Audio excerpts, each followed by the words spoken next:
Welcome to Chillin' 101. We hope this video helps. You start by opening Kmplayer and loading your video. This gives you immediate access to subtitle controls. Once the file is playing, press the subtitle menu to see the active subtitle track and its encoding so you avoid character issues. If you plan to replace subtitles, make sure the external SRT or AS file is named clearly and saved where you can browse to it. This early step prevents mismatch problems and saves time when you switch subtitle sources in the next steps. Now load or switch subtitles by choosing subtitle, then load external subtitle. This lets you replace or add tracks quickly. Once loaded, check timing. Use the delay or sync controls to shift subtitles forward or back so text matches speech.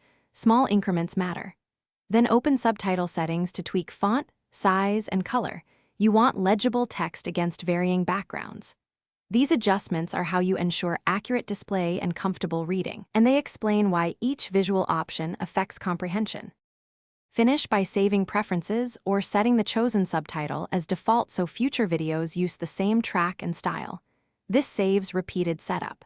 If you see garbled characters, change the subtitle file encoding to UTF-8 or the correct local encoding in the subtitle menu, because encoding mismatches cause unreadable text.